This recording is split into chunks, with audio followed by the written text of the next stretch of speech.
Hi, welcome to this video today, which is all about Forex trading strategies for beginners. And what we're going to be doing is interviewing a very successful Norwegian Forex trader. He achieved a growth rate of 85% in just 9 months. He was the top copy trader at eToro, and he had 2.5 million in equity following him. Now, in terms of Hakkon, he's just 22, but already, very successful Forex trader. So I'm just going to go and interview him in a moment. What you can also do, before we go to the interview, is if you want to join our Facebook group, you can click on the link beneath this video, and you can also find out more about Hakkon and our training services on the links below as well. So let's go now and talk to Hakkon.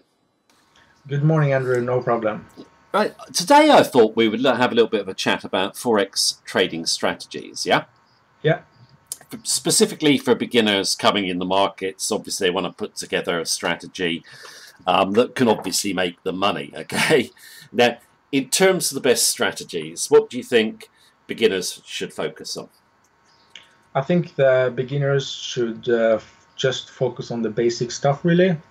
Focus on basic technical analysis and focus on the big important fundamentals, really. Okay, now in terms of when you say basic technical analysis, what do you mean by basic? Use trade on support resistance, look for structure, look for very basic chart formations such as double top, triple top, head and shoulders, and don't go into all the advanced stuff right away because you will only confuse yourself. Okay. Now, in terms of when you say that, focus on, basic technical analysis and obviously those big support and resistance levels, yeah? Yeah. I can see those levels. You can see them. Yeah. So can everyone else in the market. And only 5% of us are going to win coming off those levels. So how do you get in that 5% of winners? The thing about trading nowadays is we have a lot what's called false breakouts, meaning the market go through a support line or big support line or resistance line. It goes through it and it immediately just retracts and go back again. And that's what we call a false breakout. And when a false breakout occurs, most of the stop losses to traders gets taken out. So what you really want to do is have a stop loss that's very hard to get and have a kind of a good distance from the support lines or resistance lines, so you kind of guard yourself against false breakouts. Okay, no, we said this in the money management video, but I'm going to repeat it because I think it's really, really important. In terms of, I believe that if you're trading the markets and you're coming off big levels, your stop is as important, probably more important than the entry. Yes, totally agree. Now, in terms of when you're looking at the charts, what time frame are you focused on? Now I probably look the daily, weekly, and 4 hours. But if you're a beginner, I would advise to look at the daily and the weekly, and just focus on the big time frames, because it's a lot harder to trade the shorter time frames, and you will increase your odds just by looking at the bigger one. Okay, now in terms of, let's say you're coming into a trade off a big level, yeah? Yeah. And you're looking at the daily and weekly charts. I mean, how long typically do you think a person should, or trader should, look to hold a trade? What sort of time frame? It kind of depends. Usually I would recommend from 2 weeks and up, but it kind of depends on what the market does. If the market is moving sideways, you may hold it for a month, but I think a good starting place is 2 weeks and more. And if the market has a really good movement and it goes through another big kind of structure, you can take it but if it moves sideways for a while, you have to hold it a bit longer. Okay. Now, in terms of your strategy, obviously it's very basic technical analysis, yeah? Yeah. Do you use any indicators in there at all? Very few actually. I'd probably just use the RSI just to look how strong the market is, and I also use the COT indicator, of course, and sometimes I also use the moving average just to look how the market is, what level it is compared to the last couple of days, basically. Okay. Now, in terms of you saying about using the fundamentals as well, yeah? Yeah. Use the fundamentals in association with the technicals. Now, what are you looking for in the fundamentals? I look at really the big important things and try to avoid all the small kind of numbers.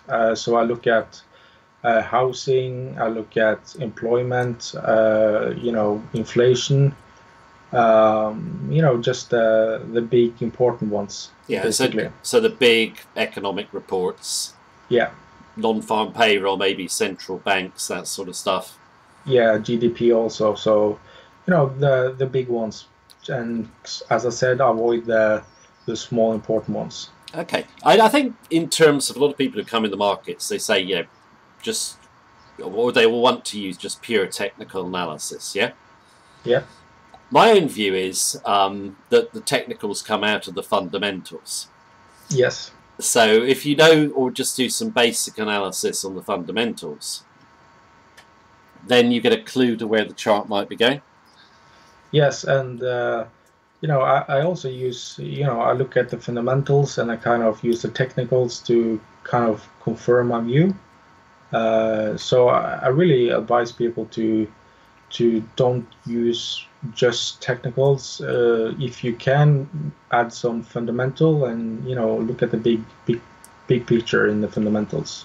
In terms of, and I know you do this as well, I mean, you look at sentiment of traders towards the chart, yeah? Yeah. I know we said it in the last video, but we'll say it again just in case you're on news watching. What's the best report in your view for judging sentiment? The CFTC Net Traders report by far. It basically shows where how the commercial are opposed to the non-commercials, and we usually call the commercials the smart money, and you really want to be on the smart money side and not the non-commercials because most of them lose money. Yeah, I know, I totally agree with that. I mean, we've said it before, I'll just stress it again for anyone new watching. The COT, consider it like just a vital report for any trader to look at. And also what I like about the COT is not many Forex traders even look at it. Exactly. Now, in terms of, what you've said so far, yeah? Yeah. It's all pretty basic stuff, yeah? Okay. Now, in terms of, putting a strategy together, okay? Yeah. Beginners will normally hunt out someone else's strategy, okay? Yeah.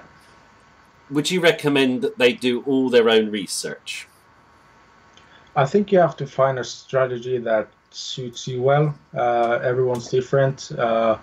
What works for another trader may not work for you. So you have to find your own strategy that suits yourself. And yes, of course, you can use kind of, you can use things from other strategies, but in the end, you have to have your own strategy.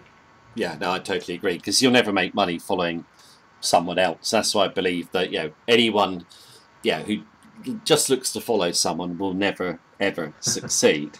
Yes. Now, in terms of, and this is a fact, obviously, anyone can learn to trade Forex. Yeah. Yeah. Best strategies are simple. In terms of beginners, Yeah. I actually think, I mean, I don't know if you agree with me on this, but I think most beginners obviously look for stuff that's too advanced, yeah?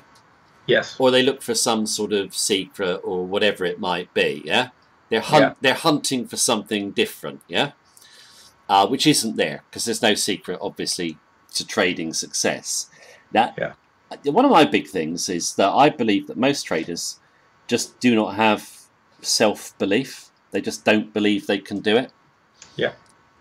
And yeah, in terms of getting self-belief, yeah, what would you recommend traders do to get self-belief? Belief in themselves, they can really do it.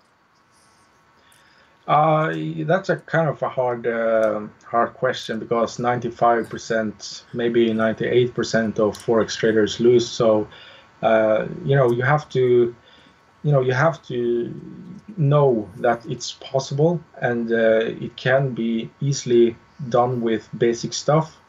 So, as I said, you have to find your own strategy and you have to be prepared to put in a lot of work. You can't just come into market and be profitable at once. You have to kind of get some setbacks, learn from your mistakes, and it's entirely possible. And it's just about having the discipline, having the work mentality, and I think anyone can be successful. Really, as a broker, I have met people that come from backgrounds where you are supposed to not succeed in trading, but they work hard, they have failures, but they learn from them, and they become successful. So when you decide to be successful, you have to be prepared for setbacks and failure. When those things happen, learn from it, and just keep going. It's not impossible. So you mean, sorry, in terms of practice is the key, yeah? Yeah. Because one of the things I believe in is you've got to learn to feel the market. Yes. Or feel the price action, because everything, let's say triple top, might be different. One might be different from another. Yeah. You just got to kind of feel it and get experience. I always think it's a bit like learning to play, I don't know, football or something like that. You can't learn from a textbook. Yeah, and I also usually say this to traders that you won't become a good trader by using a demo account. You have to use a real one. You have to feel it. You have to feel and experience how important psychology and discipline is. And as you say, you have to kind of get in the market with real money because demo account, you don't have really anything you risk. So I advise people to practice, but practice small amounts, but use a real account, not a demo account. Yeah, because I think that one thing with Forex trading is it's very easy to do a trade when you haven't got any money on it.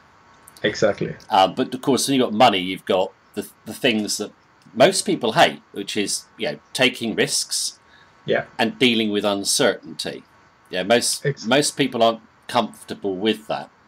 So you've got to become comfortable doing that. The only way, like you say, is doing it under pressure. Now, in terms of self-belief, okay, just going to mention this again. I know I mentioned it in the first video that we did, yeah? Yeah. I honestly feel that, most traders, like we said, most traders lack that inner self-belief, I'm going to win, yeah? Yeah. Yeah, they don't come in thinking, I am going to win. It's like, I kind of hope I might. Yeah. So we've talked about it, obviously, in the first video. I just want to stress it again because my view is get some trading books from great traders. Yeah. Okay. And I know we did it in the first video. Just what are your favorite trading books? Which ones would you recommend? I would recommend all the Market Wizard books because basically it's interviews with the top traders in the USA, and it's you get a kind of a decent view on what the top traders are doing and what things they think is important in trading. And what you notice is that all of them have different strategies, but they're all successful. So, it's really, you have to, as I said earlier, you have to find the strategy that suits you. And yeah, Market Wizards, you get a really good view on what the best guys are doing. So I really recommend those books. Yeah, no, I think they're probably the best books for beginners to read when they come in, because I think it just gives the reality of trading. Yeah. And, you just get a view that, they use simple strategies. Yeah. They all stress it's not easy, but it can be done. Exactly. So in your view, anyone can win at Forex trading? Yes. If they want to. Exactly, yes. That's going to be my view as well.